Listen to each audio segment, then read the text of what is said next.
Well, tonight I dreamed about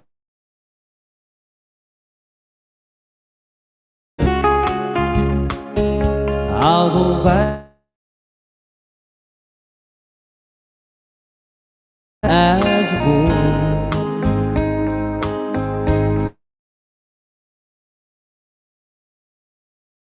Those friends that I left behind me,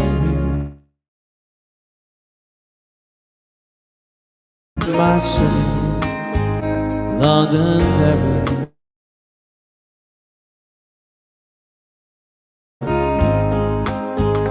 Well, my mother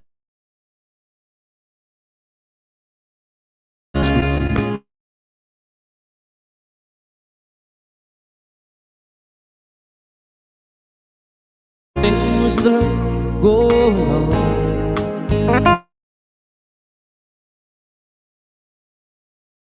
Derry, and we're up in a place called the Fountain. We'll have heard of this place, and we'll have heard about it for the wrong reasons.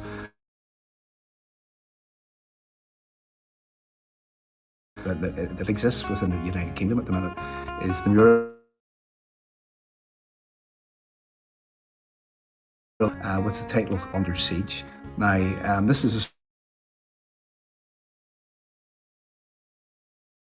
in this area. Well, there's only around 250 love here now.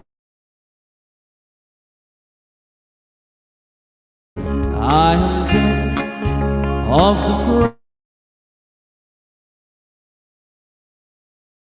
the one of the big issues is the houses that were built for the factories. Unfortunately, a lot of that housing has been dilapidated.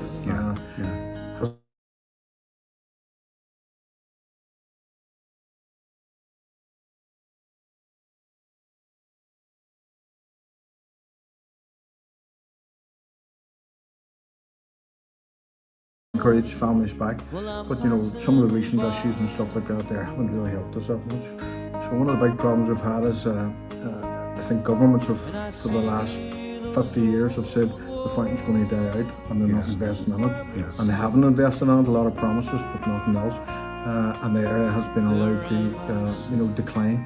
We are getting some new younger families on, but one of the big problems in the city side especially is the springing up of these sort of hostels for people, for with drug and alcohol related problems, and also people getting out of prison.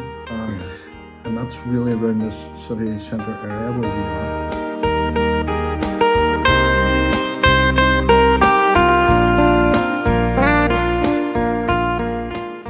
And whenever I see the mural out there, Under Siege, I mean, would that be something that the people here feel? Do they feel that they're under siege?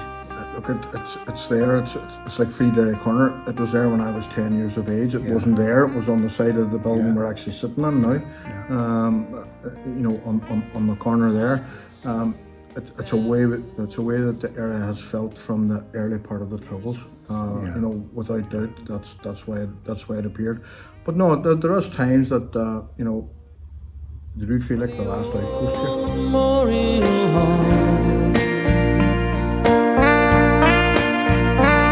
And I see the crimson banner there still flying over my city, Londonderry, on the fall. Over my city, Londonderry, on the fall.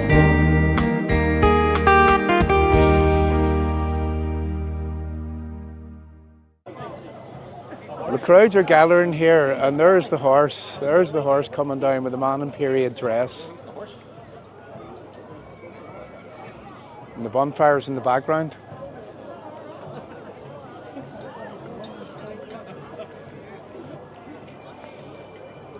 And there's quite a few people here that is gathered, actually waiting on William King Memorial coming. As you can see, I'll just really walk across. and try to actually capture the crowd. This is an event that happens here every year. Now, when I'm looking up there towards the cathedral in the background and the bonfires, you get an idea of the crowds. Now, this is the band actually coming now.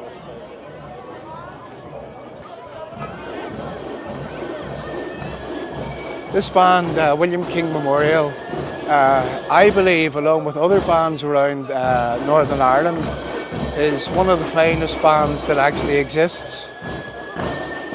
There's the horsey.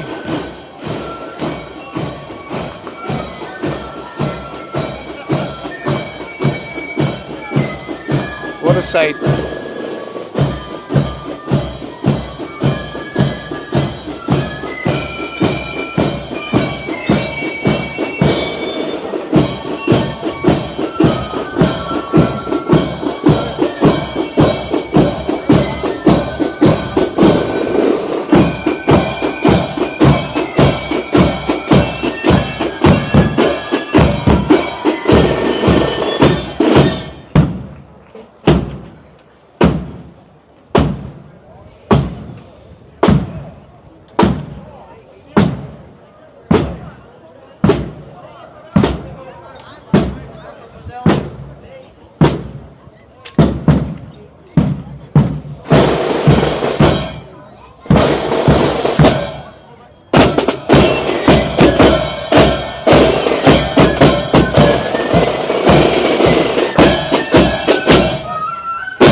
So I believe you're over from Scotland enjoying the cultural festivities tonight. Yes, we come every year. And you enjoy it?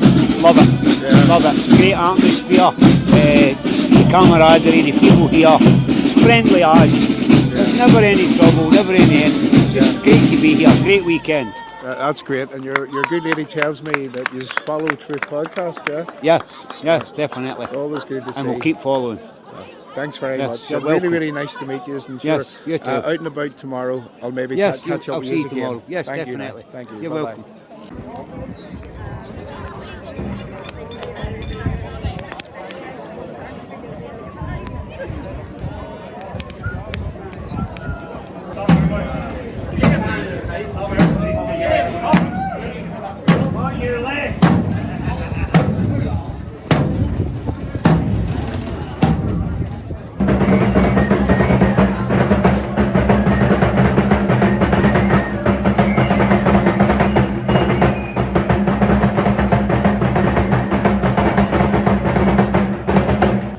We have been surrounded in this city for 105 days, and we ask, when will this end? How will this end? Shall we all perish at the hands of our foes as our weakness grows through starvation and disease? Or will the enemy launch an attack of such overwhelming numbers that we cannot repel it? One thing I believe for certain, and that is that we shall defend this city to the last. For those of you who suffer in doubt, for those of you who suffer in fear, for those of you who suffer in despair, do not be downcast. Lift your face to the light of the Lord and know that He is with you, even unto the last. This we shall maintain. Amen.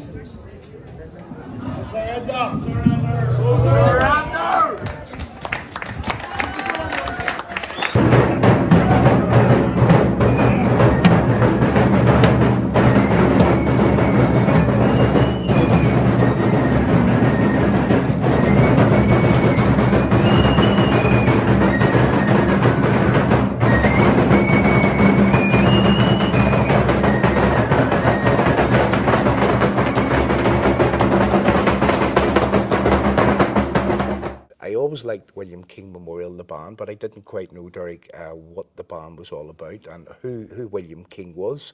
But I've actually noticed that William King was actually murdered just a few weeks after the 12th of August in 1969.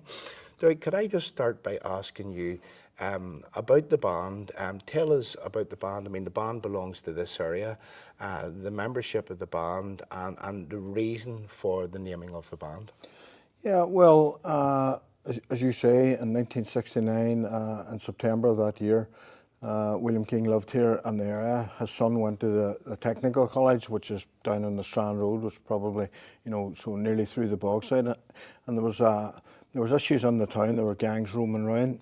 He went to try. His son was coming from classes, night classes, and he went to meet him to bring him back to the fountain. Now, he was caught at the end of London Street, not 200 yards from here, from the fountain, by a mob, and he was badly beaten.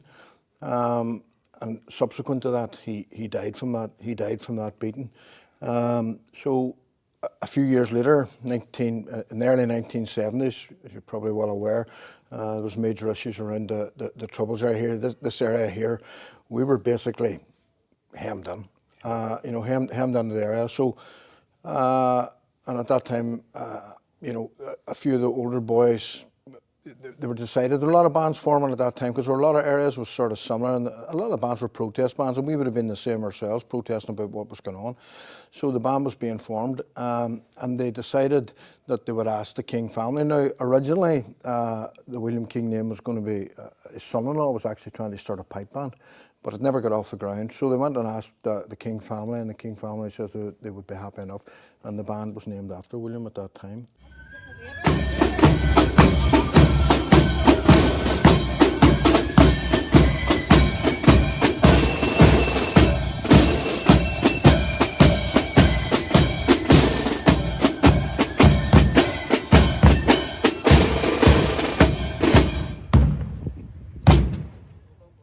And the band members, I mean, do they sort of largely come from this area or have roots in this area? Well, we all have roots in this area. Unfortunately now the fountain has dwindled away. You know, lack of real quality housing for families and stuff like that there. You know, so a lot of people have drifted away, but as you can sort of see, the diaspora of coming back all the time, you know, it's still in us. You know, we're still in the fountain. I work here obviously, but it's still in the fountain. So there's still quite an attachment to the fountain.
And whenever I had filmed last night, whenever the band was walking around the fountain area, I noticed that there was a lot of young people in the band, which is good to see.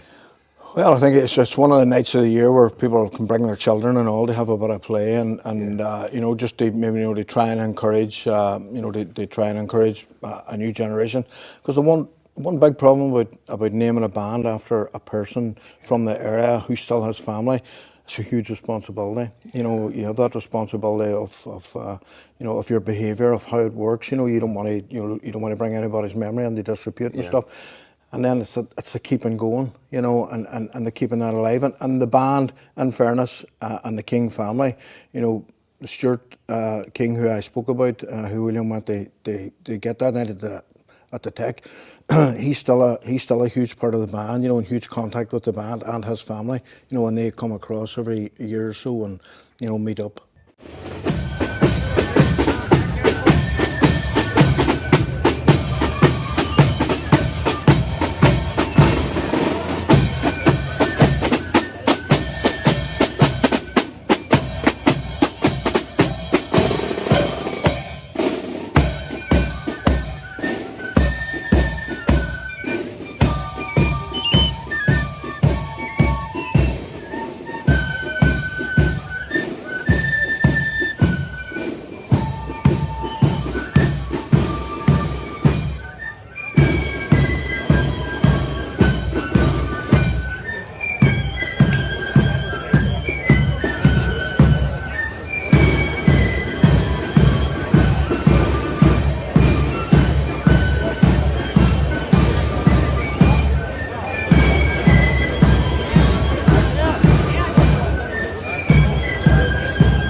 Now, could you just tell me a little bit about this morning and what happens here this morning with the band? Well, you know, this is our usual our usual stop first thing in the morning. You know, we head over to the Apprentice Boys Hall and then do the circle of the walls and the diamond for the commemoration, and then to the church, and then we come back here. So normally after that we would leave the fountain then and march the town ourselves. And play on Bishop Street for a few numbers for the crowd, and then go to the point of where we start on the parade. So I suppose it's been a long tradition for us. It's a big day. As a matter of fact, you know, when things were really tight and there was issues around you know, cutting parades and stuff like that there, one of the parades that they tried to cut was our morning parade from the fountain to it, but it never materialised. As a matter of fact, we had dare I say it, that, you know, we really had a bit of conflict with the Apprentice Boys at that time, you know, because it was a tradition for us, but they tried to cut what we were doing to allow something else in Belfast, but, you know, unfortunately we had to argue against it. Now, I'm going to pan round this way, and very, very soon what you'll see is you'll see some vans actually walking the city walls. And it happens every year. It's early Saturday morning on the 9th of August 2025. Now again, if we look up that way, what you'll see is that the crowds are gathering around the Memorial Hall area, and also right back here on the city walls. So we're really waiting on the band starting. We would basically just use this as a rallying point and then go to the start of the parade, which is on the walls. Yeah. And to be honest, it's one of the hardest parts of our day is marching the city walls, you know, where it's quite a stressful thing. So we just came across our good friend, what we call Protestant Porter. This is Carol Porter, so it is a lady that has followed her channels for many, many years. Carol, really, really good to see you up here. You too, brilliant to see you. Hope you have a great day. And you too, love. You too. Looking forward to it. Good to see you.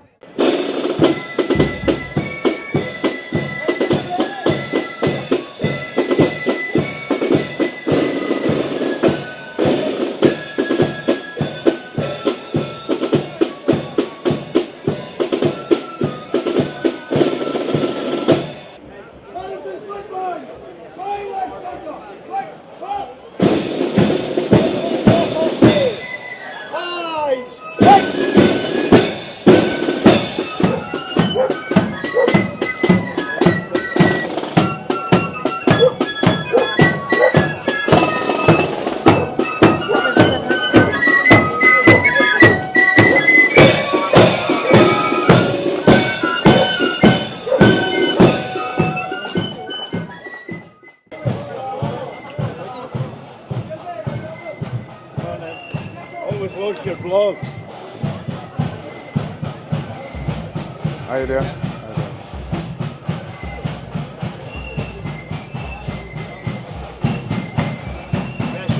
Bed? Okay.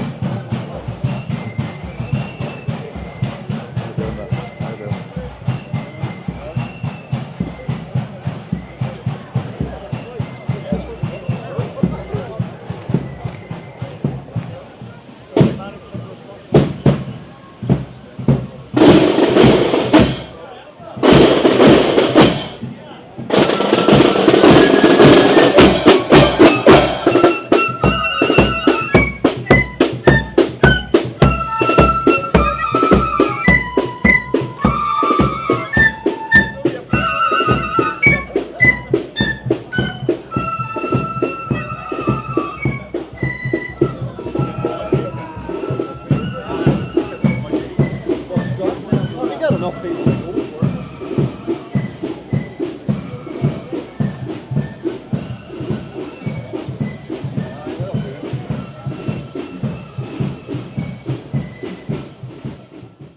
Well, Derek, I think all's left for me to say is, once again, thank you very much for taking the time to explain that to me.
Lundy!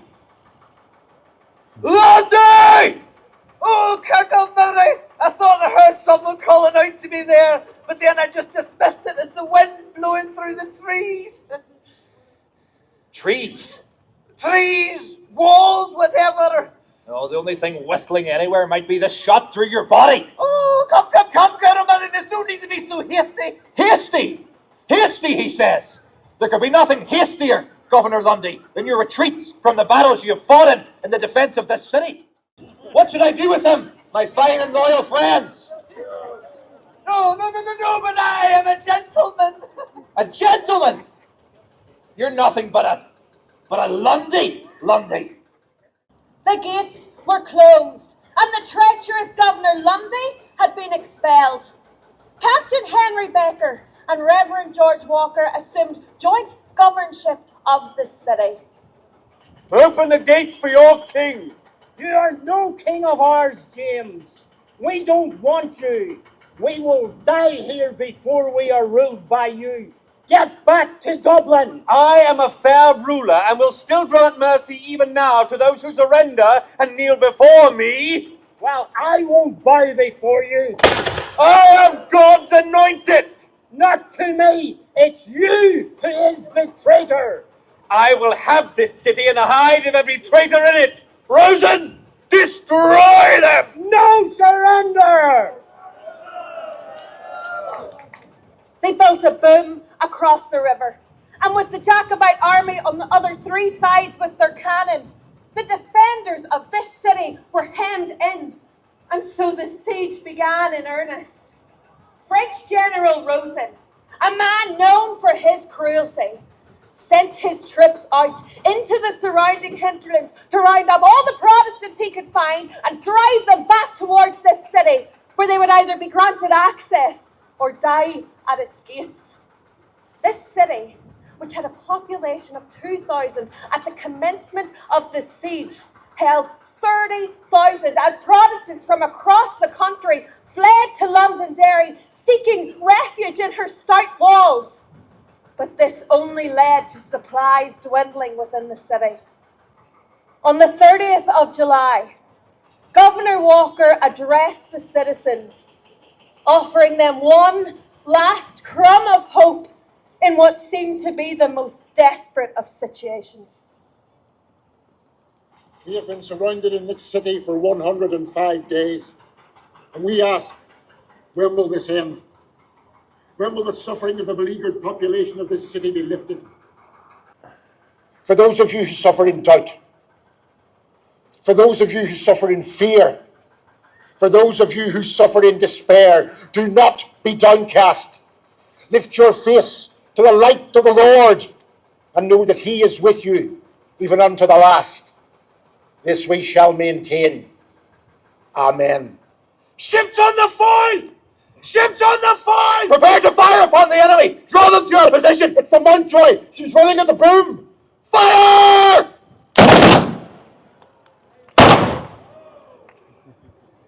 Joy has run at the boom and broken, but she has rebounded and gotten stuck in the shallows.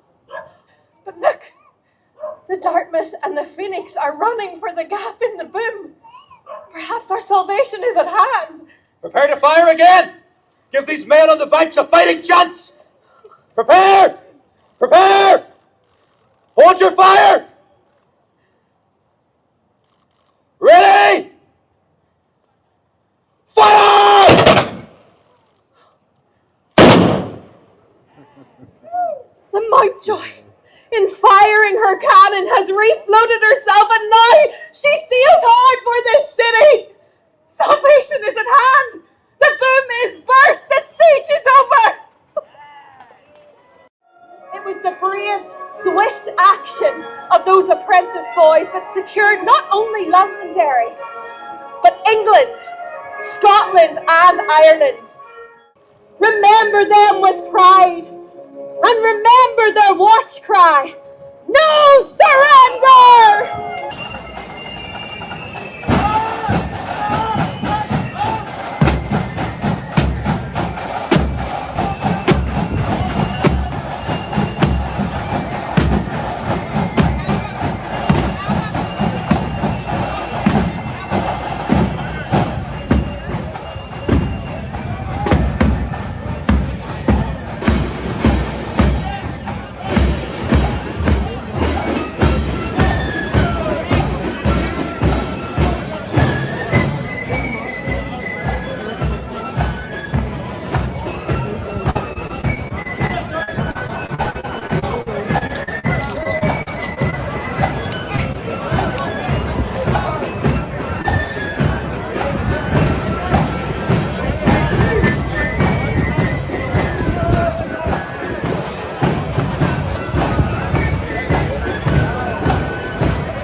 very much for taking the time. Thank you.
I would like to thank all those who helped in the making of this documentary. A special thanks to the man who kindly housed us across our 2 visits to capture the footage which was required. Thanks to Governor Walker of the Apprentice Boys of Derry for meeting us and making us most welcome in the city. Without the help of Newgate Arts and Cultural Centre, Mark Roxburgh, Derek Moore and the William King Memorial Flute Band, it wouldn't have been possible to create this production. I look forward to part 2 of a documentary series focusing on the highs and lows of the Fountain Estate.